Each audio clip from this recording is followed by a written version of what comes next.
Monday again, y'all. Welcome on back. Some of you were hanging out with me for some live sprints earlier today, but guess what? We got some writing and some RPG strats and talks and words and maybe a Locarina crashing the stream to see. I wake up every minute with the fever dreams. I push a mind to a limit where it needs to be. I work blind, got vision I don't need to see. I'm picking mind over matter, I believe in me. I need to find more hours in the day to breathe. Need to find more power in the way I be. And when my mind turns sour with the painful scenes, I need to scream out loud, I can't stop me. I wanna be the greatest like Rocky. You know I leave them all hating like a hobby. I'm out here making moves like a lobby. And if you ain't with me, it's your loss. See, I got my mind on the facts. I'm a python, grab what I like real fast. Took until I have everything I attack, everything that I lack, everything that I want, and I see matter of fact.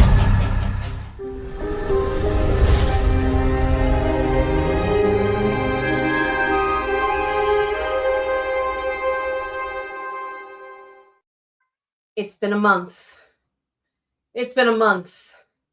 Oh my goodness, has it been a month? Welcome on back, everybody, to write a TTRPG with us. We're working on the Myrna Annals Ancient Egypt campaign, and I have a co-author with me. I have... Why do you have Nerf or nothing with you today? Because I am today the Shotgun Samurai. The journey of the Shotgun Samurai continues. If you've missed previous episodes, check the playlist. I will drop the link too. Why not? Indeed. I didn't know that was the thing, but awesome. I want 3-year contract minimum on the Shotgun Samurai.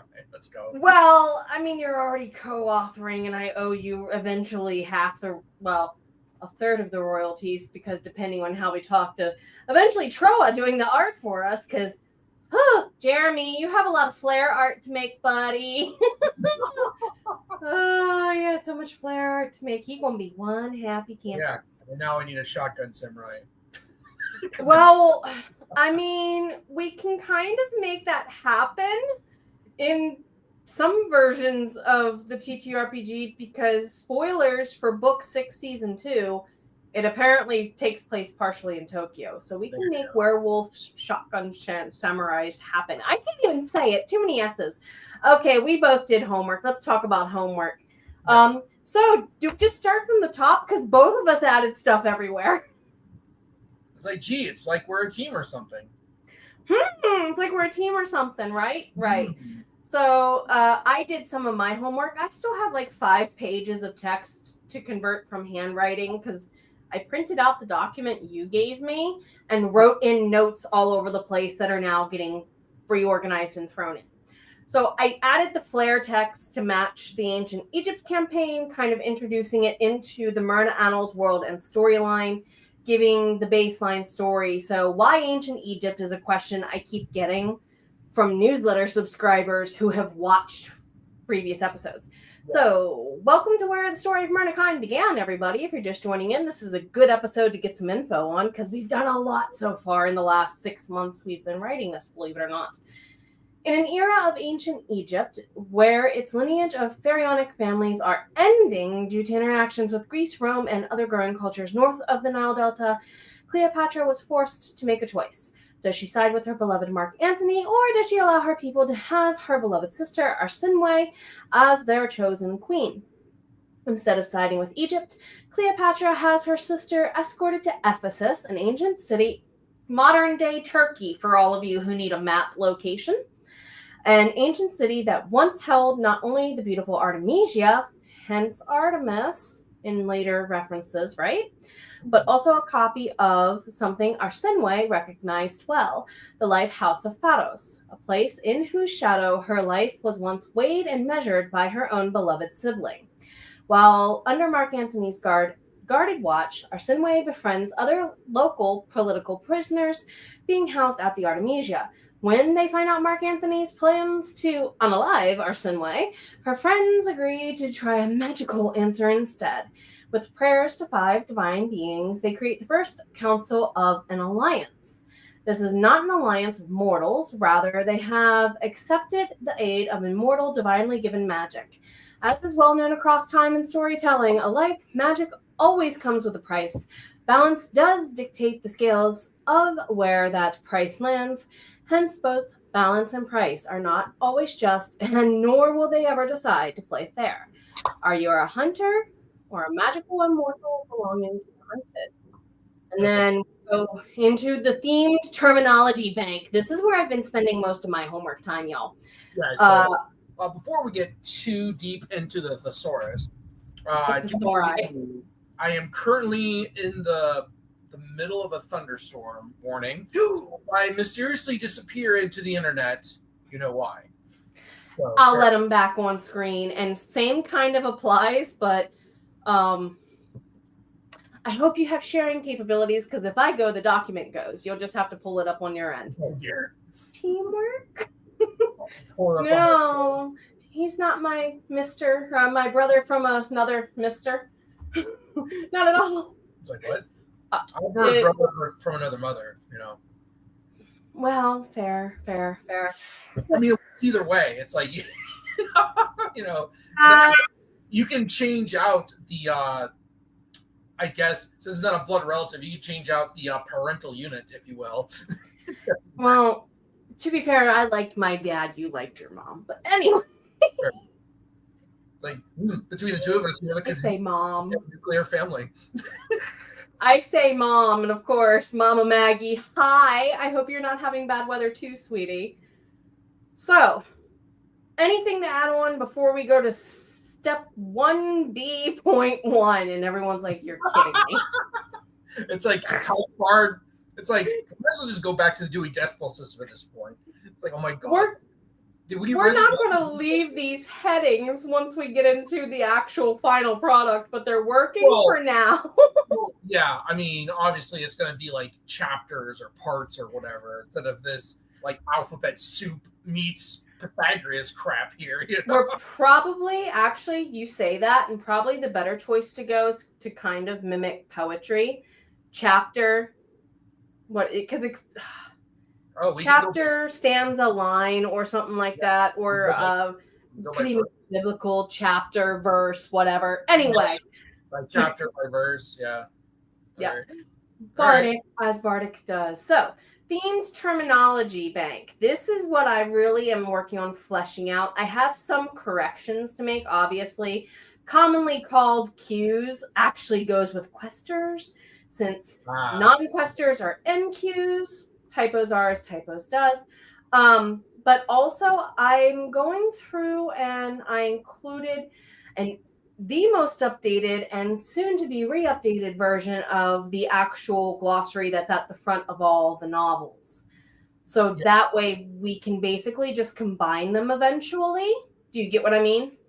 Yeah, so we got the meta terms and then the non-meta terms? Meta terms? I don't know. I wrote myself in a corner. Mechanical terms versus cultural, societal terms is kind of where my brain went. So yeah, agreed. I was thinking meta, maybe story, because this is more tied to like your narrative.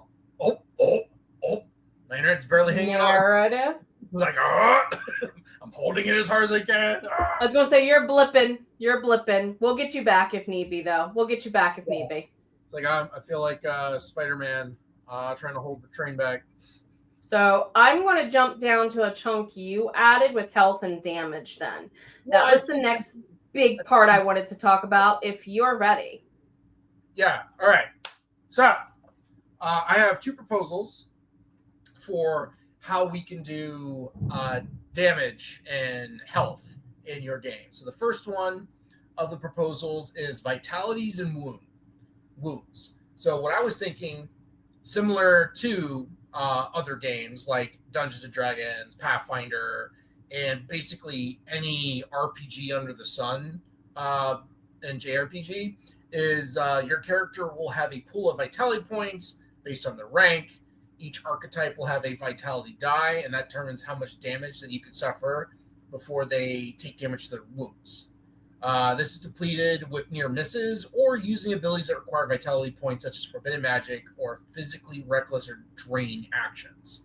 So vitality die would be the same thing as like your hit die in Dungeons and Dragons. And you can also add your grit to the pool of your vitality. So this will basically work for those of you who played the D20 Star Wars game. where That's what I was just asking. I thought I remembered you talking about a Star Wars game like this previously. Yeah, so what was really cool about that system was the vitality basically protected your wounds, and that was like your near misses. So the stormtrooper, we make fun of stormtroopers so much, but basically they shoot, and then you're like last minute, like, whoa, that blaster almost hit me, but you can only do that so long until you run out of vitality, or when we look down later on the list, jumping ahead of myself, like I always do, like on clockwork on these episodes. I was thinking like critical hits would bypass vitality and go straight to wounds. Again, similar to how that Star Wars D20 acted as well. And what was really cool about vitality in that system is vitality came back every hour or every short rest, basically.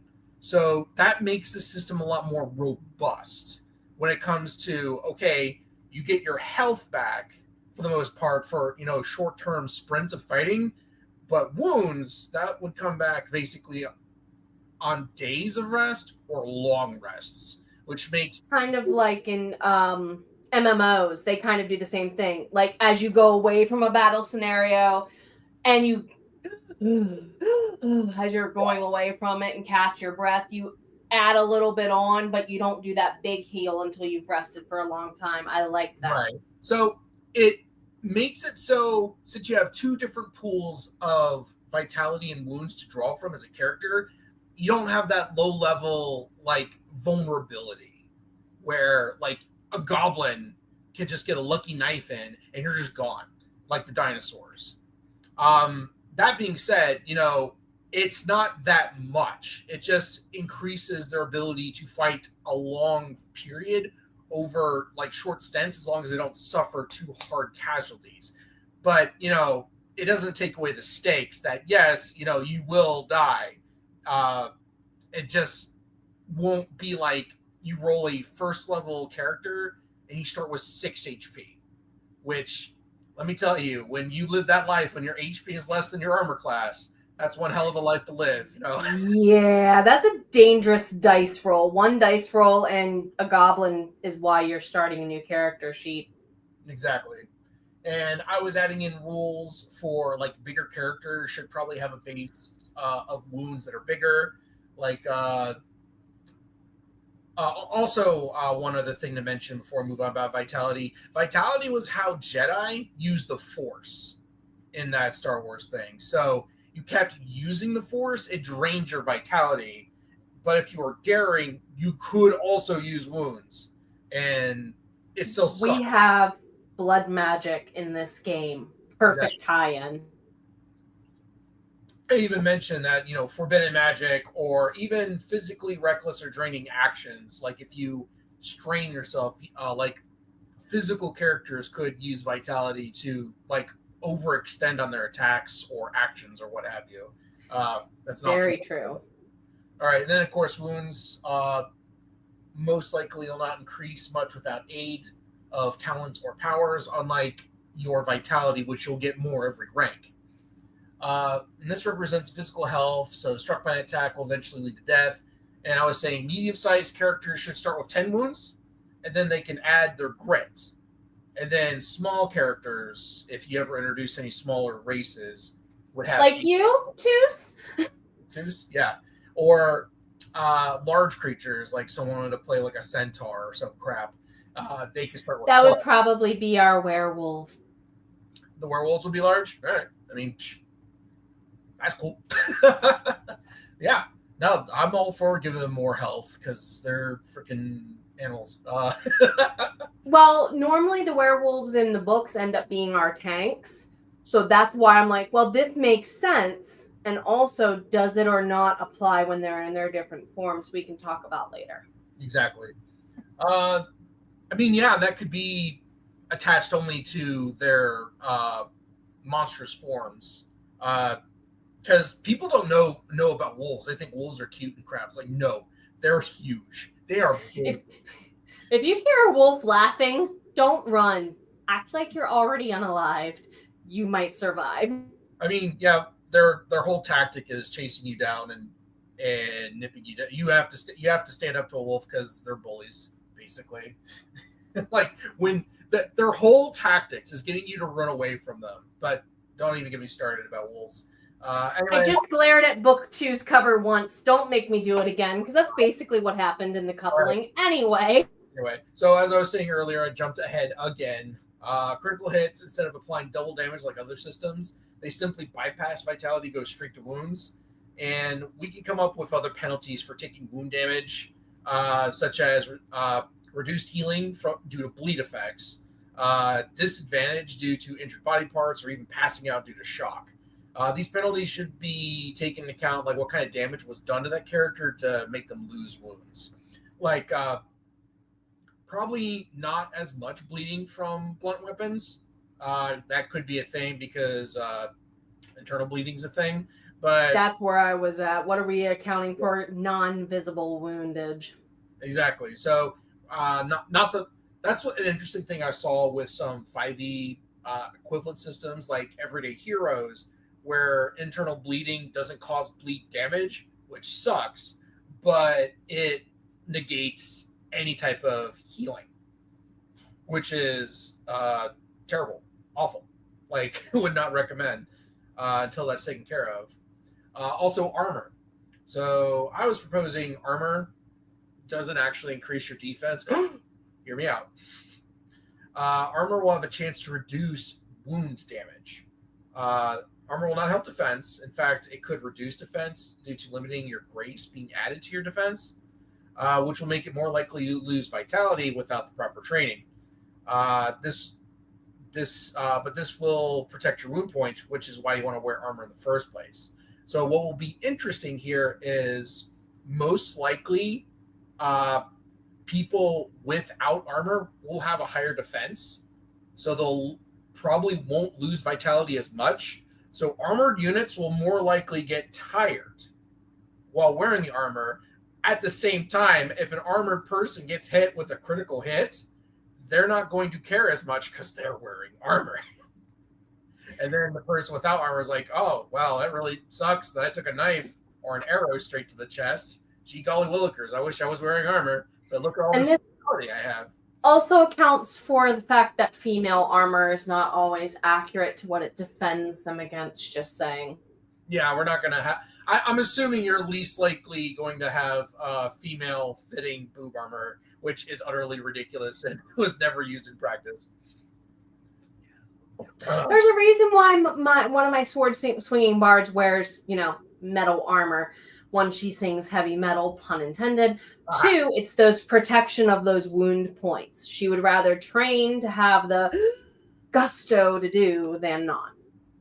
Oh no, those weapon bard pun, those war bard puns never stop. Like, of course they don't. I was playing Baldur's Gate the other day, and I'm like, "Oh, look, I found a liar," and then Yolanda's like, "Well, it's not like we'll ever find a truther out here." Wah, wah. The other option. These jokes don't stop. Anyway, yeah, the other option. Okay, so this other option is going to be more if you ever played Shadowrun with vitality boxes. So each of the archetypes would have a set number of boxes a character starts with, plus they add their grit to the number of vitality boxes they have on their character. When the character fails a defense save against an attack, they'll get an opportunity to resist the damage based on their armor roll. And armor will have dice similar to weapons. So they roll the armor roll against the damage roll, and if their damage is higher than the armor, then you lose a vitality box. Which method's less time consuming overall, would you say? I mean, we might have to playtest it. I think based on number of rolls, it would probably be vitality versus wounds. Whereas that's what I was thinking. Yeah, vitality boxes, it would be 2 checks. It would be like, okay, did I hit? Okay, do I do damage? But, it's going to be the same amount of rolls because in the other system, you're still making a damage roll. It's just the opponent doesn't really get an opportunity to roll for defense. So I think they take the same amount of time, unless maybe the vitality box one might take a little bit longer because you're waiting for a response from whoever's taking the damage. But Okay. I mean, I'm all for reducing redundant rolls. Don't get me wrong, but either way, there's going to be an attack roll and a damage roll. In this other case, it's going to be attack, defense, damage, resist. So we will definitely want to put that in play tester mode. And I'm going to go ahead and put that note here because otherwise we'll forget. Play test ? Definitely. Because that's definitely something we will leave for feedback. Yeah, we could definitely try both systems. I'm all for the vitality and wounds because I think that does leave more opportunities to play with, like forbidden magic, going into your vitality and your wounds, as opposed to just, a couple boxes here and there, whatever. I still like the idea of variable damage reduction, though. So I'm like, that's true. I mean, I still imagine if you had light armor and it still gave you damage reduction of 1d4. I still think that would be a lot more dynamic than reduces damage by 2, reduces damage by 3. Right. That's just point.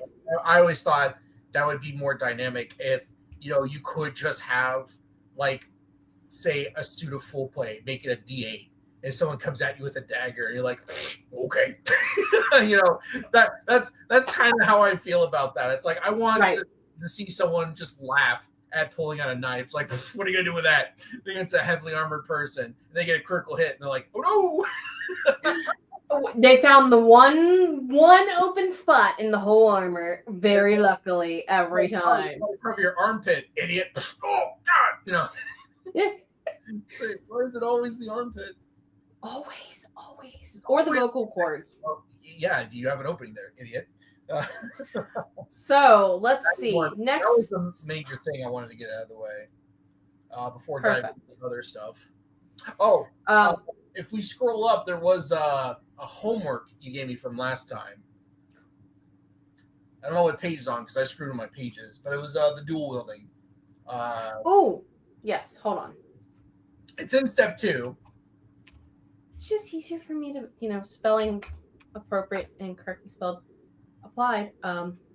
Dual wielding. There you go. All right. Homework. All right. So homework you gave for me. So I had my proposal, which you added to it. So I was thinking we could attack both weapons, each with disadvantage, or we could simply add the keyword to both weapons to the attack, causing interesting interactions with armor and weapons. More on that later. Apparently I had some feedback on that. I love being a dual wielder. I hate redundant rolls. So if we didn't go with, that tack on with the disadvantage, I would prefer. Would we tie it to leveling or would we tie it to other things? Was kind of my feedback question. I mean, if anything, it should apply to training because if we go with what Wizards of the Coast did with Dungeons and Dragons, it was -2 to both hands. And it was a full round action. That's if we mirror them specifically. Correct. So, I mean, we could do that. We can make it 2 actions instead of 1 with a -2 to attack rolls as opposed to damage. And then feats and talents could probably take that away. Correct. Normally, they balance it out. You are right. So, yes. But that was my only feedback of, and again, my note here stands. We can talk about what measurement and numbers to have here by comparison for people and make a little, table or chart if needed, or give them the guidelines for the rules. But just definitely, So do we want to make it 1 action or 2 is kind of what I was also thinking while writing this. And I was thinking we could just leave it as 1 action with either a -2 or disadvantage on the attack rolls. So they have the option of running in and just stabbing 4 times. And that should be something you should do with 2 weapons. Just go in there and hit. Just hit 4 strikes. And people be like, oh man, dueling's kind of amazing. But then they're wide open, which is, again, something you could do as opposed to, go in, stab twice, with the -2 or whatever, because you're like, it's hard to hit with 2 weapons. And then you're like, Correct. okay, I have my action for a parry. Since I can't block, I have 2 weapons, but I can still, like, okay, I have enough time to, like, dodge or parry, depending on what's coming at me. So, and I think that would be a lot more fun and dynamic than move. All my actions are to attack twice, which you could technically do anyway with 1 weapon. But that's where I was at too. Yeah. And those are the kind of interactions we can think about. I was just thinking disadvantage would be a simple way of just getting away from more math. Because at that point, it's the same amount of rolls. And then it's like, well, I have to get rid of one of these dice.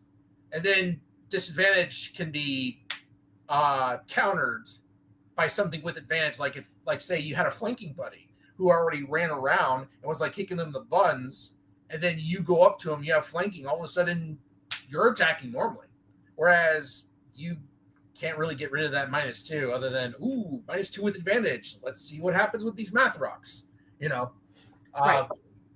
So, and then subtract to the damage, like, I don't know. I think it should apply to accuracy as opposed to damage, especially if you're going to scale it on level. It's like, yikes.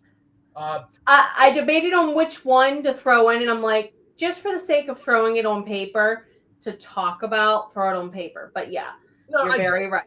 And I've been a dual wielding maniac for years, and it came in LARPing, and it came down to, I understand it's hard to focus on 2 different weapons. You kind of go into a flow state after a while, but it took me a long time just to figure out, like, how to just constantly flurry. And even still, I kept getting my butt kicked by people with shields because they would just sit there and be like, I don't care. I have a big thing of cardboard you have to swing around. I'm like, I know, and I cry every team. Yes. But sure. I was what do you call it? Hybrid combat caster. So the second I pick up a spell pack and I start saying my incantations, it's the most hilarious thing is watching a fighter try to hide their shield behind their back. Because I played in a game where if I hit their shield, it counts, and they have to take the spell effect. So, oh, that's not fair. That's just like the mirror spell from Zelda. That's not fair. No, that was the one advantage I had against shield users was I didn't look like an idiot when I was dodging spell packets because it's like I had 2 weapons. Let's go. And I would just be like, fair. Woo! And I had a cape too. That was the best thing. I would just be like, good times. Very good times, indeed, and a half. Anyway, enough reminiscing. We're moving on. It's okay. It's just I'm having bad weather. You're having bad weather. So we both added in here to the major arcana. Mm-hmm. I added the flare in for death. You got the tower. And I wanted you to look at the ones for the star, moon, sun, judgment, and the world. Trying to tie it back into the terminology more. So the star, sometimes merit can be lost despite good or bad intentions and intuition. Therefore, meditation under the night sky leads to gaining merit points, if you, say, lose them for whatever reason, at a rate of 1 merit point recovered per every 5 hours of meditation. We can talk numbers ever or changing it or whatever. Just gave 5 as a common number. This also allows for healing of the soul, and it connects it to other questers and non-questers if the card is upright and can have the opposite effect for reverse positions. Well, what I was trying to do with a lot of these cards was trying to kind of have them affect specifically die rolls or like how the other cards worked. And I was trying not to be very specific because I wanted those cards to have meaning. I got that. And I thought, hear me out. We are going to occasionally have to have those Among Us level meetings called gatherings. Something also has to affect those. And I hadn't gotten to those yet, but I was thinking like a person's arcana would. We could table that for later. Like, we could definitely have, like, the Star Arcana do something like that. Right. Definitely. I was just thinking for the quick and dirty cards, that would be a different thing. But I still enjoy this theming of the star. I just think that might be reserved for like the path that will be going. I haven't gotten to that yet because we got so much to cover because the system is just requires a lot to unpack, but at the same time, I'm loving every second of unpacking it. It's like Christmas every day for me. That's how much unpacking I'm doing, or unwrapping, if you will. That analogy got away from me. What are we doing again? It's like, who are you people? Anyway, so with that being the case, what I suggested, probably we'll skip for the moon, probably judgment, and the world. We'll talk about that later then, since they all kind of tied in together. The sun we could put, no. Yes, the sun, I was leaning in thinking this could tie more into like, especially the werewolves in some way, if not to giving spoilers, because spoilers can affect fighting, but they don't have to, based on some of the other terminology I added earlier too. So, food for thought for later.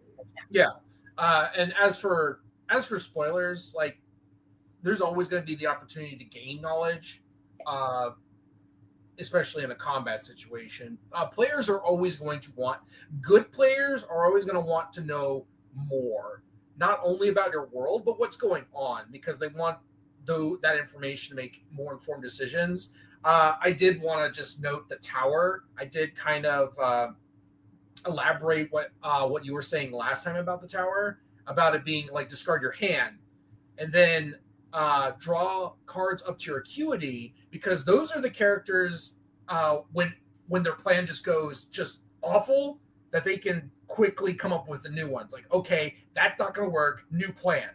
And then I was thinking, if you use it face down on someone else, they're like, oops, that didn't work, and they're scrambling. So it's going to be not based on their acuity, but their grace. And then, of course, we have our Uno reverse card, so they could flip that back on you, and you're like, oh no, now I have to use my grace or my acuity. And that wasn't what I was planning at all. So I figured that was something I wanted to at least touch on a little bit. Love it. So then you added into the different ability scores and traits for 5 feet. Did we want to cover anything else before we go there? So I did want to cover this because I was talking about a lot of stuff I felt last episode that I didn't establish. So maybe we should drill down the attributes first to make sure that we establish it, because I realized I was building a house without settling the foundation, and it was sinking in the mud. So like the other thing on the attributes was how they affect certain cards. Again, this doesn't have to be in stone. This was just my proposal.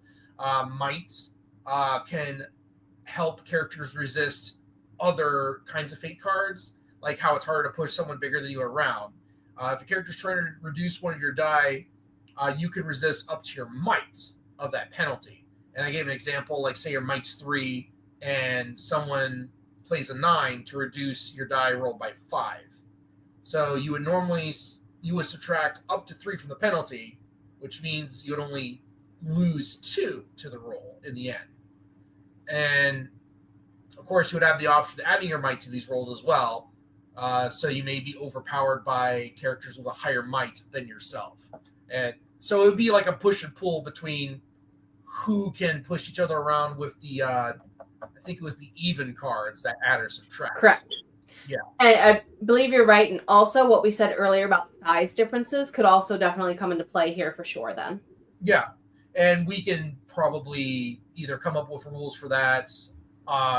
We could just make that part of their attributes. Like if they're going to be large, we just make it part of the thing so we don't have to come up with additional rules for it. Correct. Exactly. Or we can make a talent, like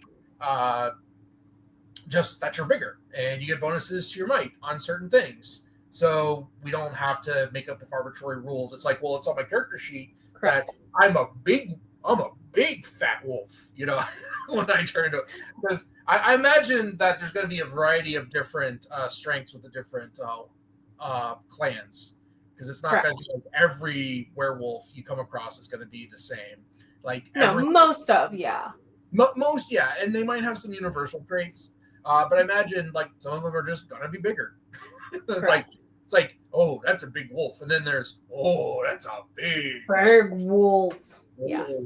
It's like, I bet you have to buy 2 seats on the plane, And he's like, anyway, what's a plane? Anyway, moving on. All right, so Grace will also determine how many fate cards you draw each turn. This represents how quickly your character can adapt to the situation on the fly. At the beginning of your turn, you draw up to 1/2 of your Grace rounded up. Grace is also added to Acuity to determine how many cards you can hold at the end of your turn. Not all opportunities last forever, and if you hesitate, you will lose the chance to use them. So drawing cards is pretty awesome, in my opinion. I love drawing cards. It's one of my favorite things to do in card games. I told someone that I was beating the pants off of in Lorcana how miserable I was because I wasn't drawing cards. I'm like, yes, I'm winning. Yes, all your creatures are dead. I'm up on points, but I'm not drawing cards. How am I supposed to have fun? Yeah. That being said, that's why I decided to cut it in half. So someone with a Grace of like 5 isn't drawing like 5 cards a turn, which I think is a bit much. But 3 cards, I think that's still a lot. But again, that's because they're very graceful. Those of us who have carpal tunnel salute you. All right. And then I want to thank you for adding in the deities because I totally forgot. So Acuity was going to be... Nephthys. Oh, yeah. Grace was Nephthys's preferred, like a better term, approach. And then Acuity was Hecate? I always want to call her Hecate, and I know that's wrong. It's close enough is what I tell people. It's close enough. She'll forgive me someday, but not today. Well, she is like a cat goddess in a way, so as a dog person, that's appropriate for you, I guess, question mark? I'm already in the doghouse. Anyway. So, Acuity. Yeah, Acuity determines how many fate cards your character starts the encounter with. This is their initial awareness of the situation as it happens, even if they're surprised. Acuity's also added 2 Grace to determine how many fate cards a character can keep after their turn. Sometimes being prepared just comes in handy. And that's why I wanted those 2 stats together to determine how many cards in their hand, because hand size, kind of a big deal. That's funny, you can have a person just doesn't have a good hand size because they're not very bright, they're not very graceful, they're just like, oh, well, I'll draw these cards, but I have to end my turn, I have to discard them because I don't know. I'm clumsy and silly. That might be a little real for me. Anyway, so going on to Zeal, we have Zeal. Yelbegan. You got it. Zeal can even prevent even cards from being played against your character. Compared to how the character wishes to change your fate, you need to compare it to the applicable trait. Are they using brute force? Then compare it to their might. And if it's either tied or higher than your Zeal, then they can affect you with even cards. So basically, say they want to push you off a cliff. And you're like, nah, man, I don't want to go off that cliff. If their might is higher or equal to your Zeal, then they can affect your fate with fate cards of the even variety, which would set your dice to a certain number. So yes, you're going off that cliff. And then under certain circumstances, say if they're like trying to sneak past you, or they're trying to like use a finesse weapon or shoot you with a bow and arrow, that would be Grace. If they're trying to outwit you or they're using like research-based magic, like a wizard, that would be Acuity. And then most other magic, I imagine, would be Spirit. If it's not things. And then that was going to be another key word I was going to add in later is research or I guess also natural magic for like the druids and shamans and stuff. That would be your different. herbologists, your potion makers. Yes, exactly. I take it that's where you stopped? Then there was Spirit. Was the last one. Was Okay. Artemis. Each session, your character has a pool of fate points. They can either spend on some of their talents that require them, more on that later, or they can give your character superior advantage on a single roll. And then I defined superior advantage in the advanced concepts, which is a whole new step I added all by myself. I'm doing things. I take that as a hint to move down in the document. Yeah, I saw this and I'm like, this is going to be fun.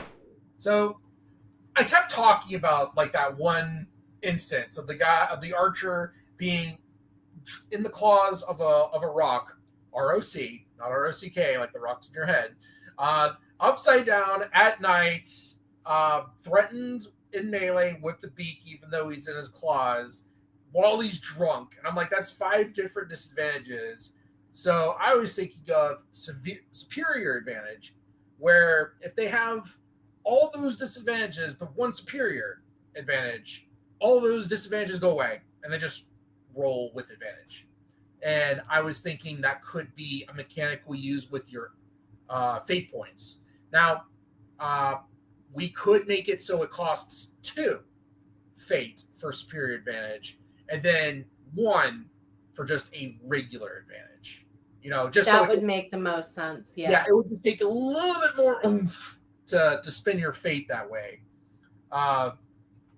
So that could be a mechanic that we play with as well. It's like how much fate points does it cost to do all this nonsense? And then maybe we have like a lucky race. Like if you wanted to introduce something like halflings, they could just do it. They're a thing. They're a thing. There you go. They can just do it for 1 fate and just get superior advantage. And people are like, oh, that's messed up. Halflings, any Myrna who is a combination of a human or Myrna racial types, may or may not grow up as part of Myrna society. Not to be confused with changelings. Yeah, they're different.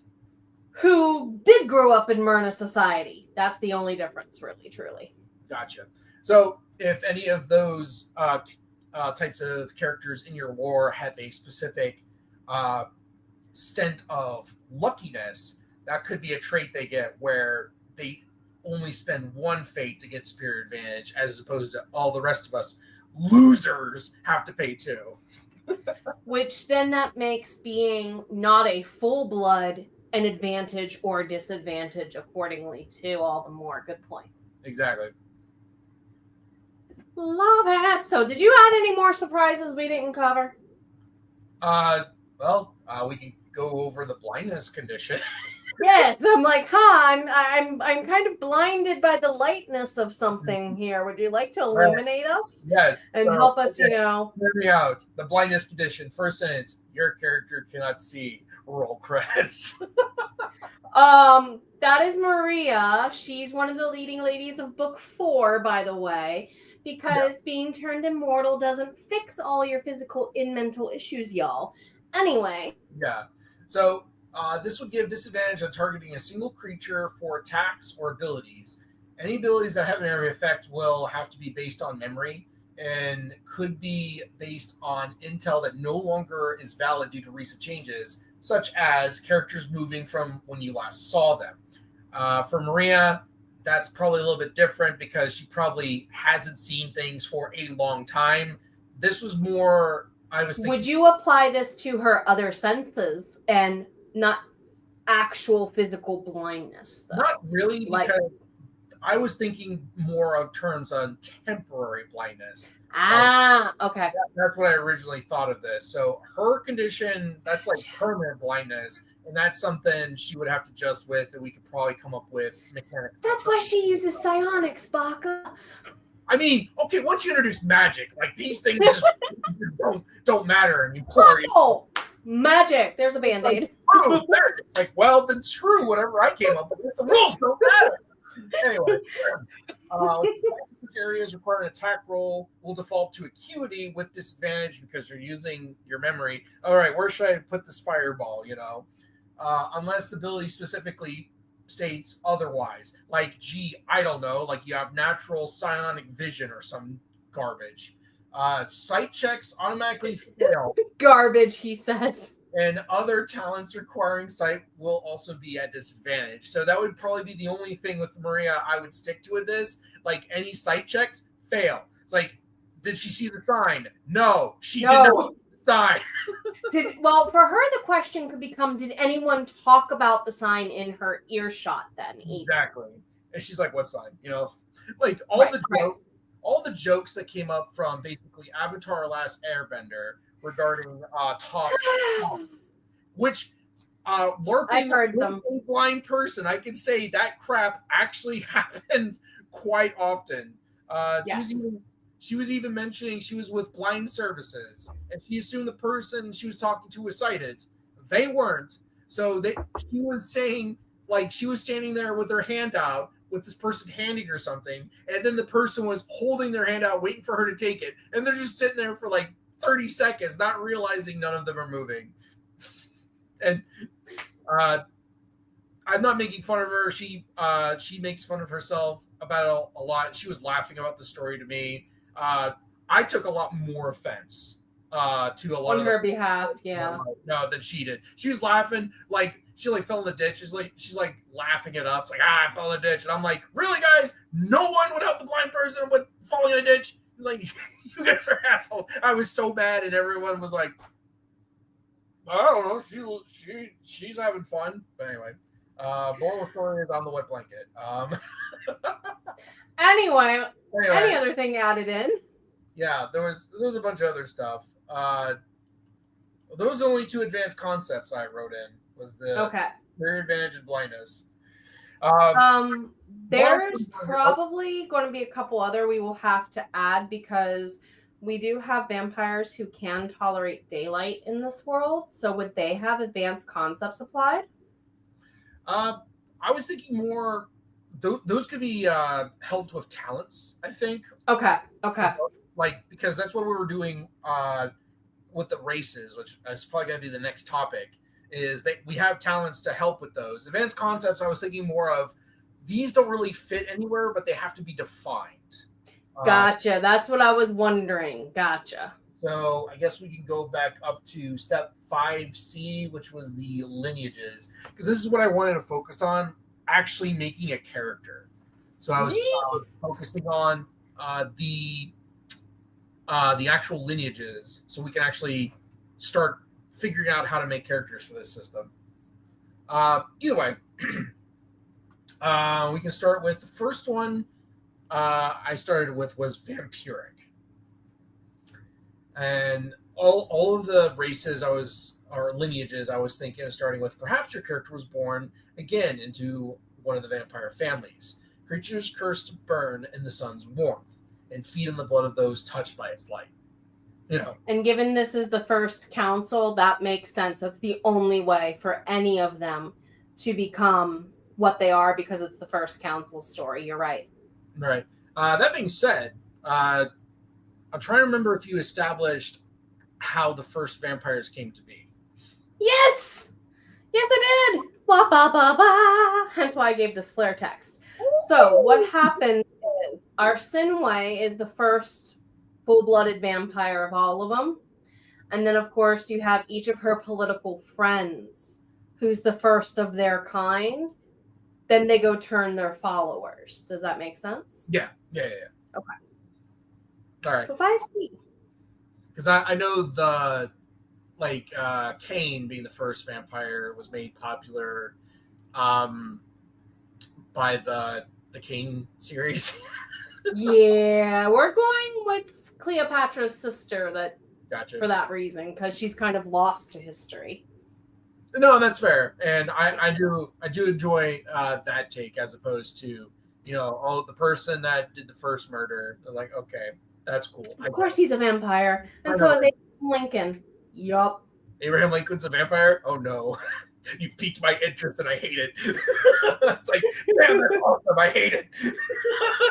So, vampiric powers. I added some as related to the terms I added in to connect those two sections. You go over yours first. All right. So I was thinking there would be some generic vampiric talents that could go to any vampire, and then based on the different clans, they would have powers that only they have. So I was just establishing because I wasn't too familiar with what he wanted to do with the individual clans. I don't even think I did the attributes yet. No, because let me clarify. Covens and clans refer to the collective as a whole. Vampires prefer to be called covens. Cat shifters prefer to be called covens. The other 3 types are okay being called mostly clans, but they'll accept coven colloquially. Okay. So an elder runs a whole coven or a whole clan. Right. So I was thinking more of masquerade, where they refer to each other as family. Safe houses. You're thinking safe houses. Yep. Okay, gotcha. Anyway, so the first vampiric powers was shadow vision. I tried to stave away from dark vision, but that's basically what it is. So you see, as though illumination was one step higher. Complete darkness counts as twilight to you, so that's like low light. So they can kind of see in darkness, but it's not 100%. In twilight counts as illuminated, so they can see just fine in shadowy illumination by moonlight. And then illuminated is considered too bright and results in blindness. See below. So in bright light, like normal light for us vampires, I was assuming would be like, shit, that's too bright. Process applies. That's a different ability. So we go by Forsaken by Soul. I didn't know what nomenclature you wanted to use. Our sun is called Soul. I figured Forsaken by Soul would be kind of cool and epic. But yes, direct sunlight in view of Soul. So no, not moonlight. Shut up, scientist. I see you clicky clacking on your keyboards. Put them down.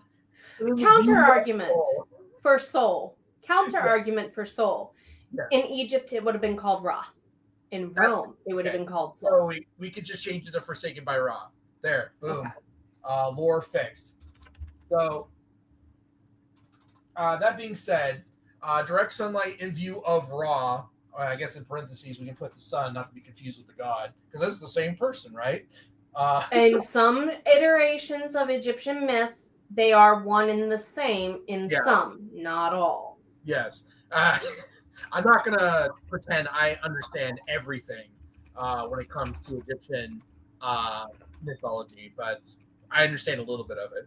That being said, so direct sunlight in view of Ra, the sun, not the deity, because they could be different. I don't know. I've never seen them in the same. We're not going to go into that difference. We already got to deal with other gods getting pulled into this when we get to the middle, into the 1600s. We'll talk about that later. Yeah. So we'll quickly destroy you. Not only yes. blinded by the shadow vision power, but over time you will take damage as you slowly wither to ash. Even if the damage doesn't, and I didn't put in what damage you take because I didn't know what system we were going to go with. Because I figure it's like one vitality box, or like we do something scary, like let's throw a D20 damage at them per round just to make them shit themselves. It's like, they're like, what? A whole D20? On behalf of the vampires screaming in my head, no! And then, let's see, the damage will slowly wither you ash. Even if it doesn't kill you right away, you have to pay 1 fate point every round you stay in direct sunlight, or all your attributes will decrease by 1. And then if any of them become -5, you wither to ash regardless of health or vitality. So you can sit there and make your saving throws against the sun and then watch all of your stats wither away. And then when one of them hit -5, you're just gone. Like you are grandma's ashes in the urn. It's like not even in the urn, honey. Oh my goodness. It's like the bloom will be your final boss before you hit the afterlife. So that was me trying to do my best to come up with the mechanics for vampirism. And I added in some that'll help with that, I think, too. So sunwalkers refer to the definition above of if you choose that way of life. And I got to add in one more now that I think about it. Anyway, can be expanded upon, does not lose health or is not affected or whatever. It's basically Forsaken by Ra does not apply. Yeah.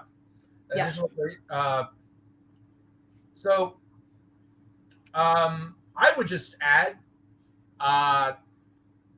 that indirect sunlight, like their fate costs, would increase. So maybe it's not comfortable for them to be in the sun. Like they could walk in the sun, it doesn't feel good, you know.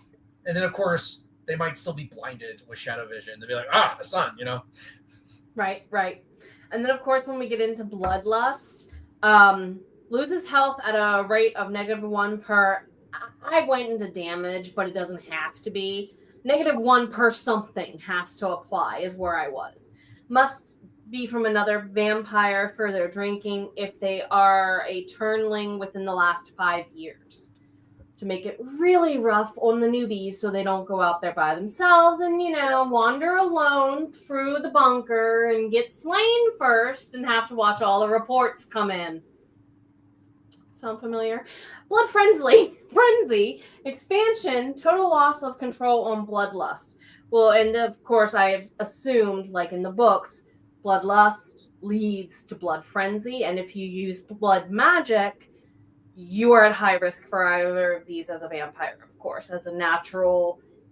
This is your racial disadvantage for, using that magic. Will bite and drain immediately nearest ally or enemy on the board until their health is 0, and both will pass out upon that 0 moment, was my suggestion. Right. And I think bloodlust should have like similar rules to hunger. So it wouldn't happen right away. Like say if they go a day without feeding on. Yeah, exactly. So we put a time limit on it. And then we can make what? Either an acuity or a spirit check to resist bloodlust or blood frenzy. Like if they have a strong will, they can kind of suppress it. And the DC could be based on how many days they've gone without sufficient food to feed the bloodlust. I think it should be acuity, honestly, because I think that would be like their mental fortitude would be acuity as opposed to spirit. Gotcha. And of course, we can have clans that do whatever the heck they want with attributes anyway, not to mention abilities and powers. Right. So, adding on beyond there, any questions, or are we going to cover lycanthrope and then pause for next time? Other than, is there a particular coven you wanted to drill out, like their attributes, like what they would be like? Because we still haven't done an attribute. No, we haven't. We would have, that's part of my homework, is I need to look at the individual deities and see what is appropriate. Does that make sense? All right. To how it is in my world Bible for the book. I got to review some old notes again before I give you that data. We're running low on time, so let's skip the lycanthrope for now because that's going to be a mess. I wanted to show you what I did with humans because I'm actually really proud of what I did with humans. Is it in here, or do you need to share a screen? No, it's in here. You just gotta go past all the other races. Bingo. Human. There we go. All right. So human. Perhaps your character is a human. I didn't add anything else, but okay. Hear me out. Attributes. First thing I did was attributes. A human can add +1 to any attribute. All right. So fair enough. The second line, a human can also subtract -1 from one attribute to add a +1 to an attribute that has not already been increased by this lineage already. So basically, they could get +1, +1, -1, or just +1. It's up to them. And let's see, my thing was humans are the most flexible of all other races, but never really the best at any one particular thing. However, what they lack in talent, they make up for in ambition. All right, so here was some of the human talents that I could propose. There's untethered. Humans have always rebelled against whatever fate lay before them and continue to defy the powers that be to do as they please. Once per day, your character may choose to roll with spirit advantage on any one roll. This ability refreshes any time your character would gain fate points. Which, given if they choose to be a hunter or an ally, that's a big disadvantage or advantage against the whole council accordingly. Yeah. I like that. And heaven forbid that they're in the same party as a bard that could probably like share their fate points, like give them away. So that just got even more cruel. Yeah, that could always refresh this ability, which is silly. Then this is one I was really proud of, was Eros and Thanatos. Humans having two drives. The first is Eros, love of life itself. Most of the time, when you speak with humans, they will cling. They will vent. Like, hold on. Most of the time, you speak with humans, they will cling to life however they can, and love of living, being alive along. What the hell was I on when I wrote this?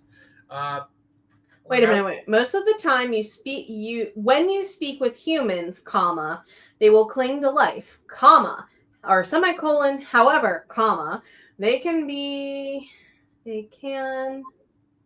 I might have, You're missing something after the can. So I must have missed something. I must have been really tired. But I think I wanted to say most of the time when you speak with humans, they are in Eros. That's their default. But they will eventually come a time when a human must choose the Thanatos drive, simply known as the death wish. To most other humans, this is when a human has nothing left to lose and they no longer attempt to preserve themselves, the last attempt to defy defiance before they die. Humans in Eros receive a +1 bonus on all talent checks, that's basically skills, when they have at least one fate point available. Humans in Thanatos reduce all costs to all abilities requiring fate points to 0, but they take increasing amounts of damage each round until they switch back to Eros or lose consciousness. It is assumed that all humans start with Eros as default. So I love this. You love this? I figure you would, because I always want to incorporate like the humans' like love for life, and they're generally decent at everything, never the best, but they're usually second place. But then they just say, you know what?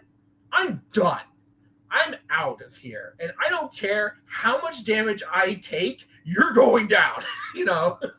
See, that's from the hunter side of the angle. If they're on the enemy side, that just got woof.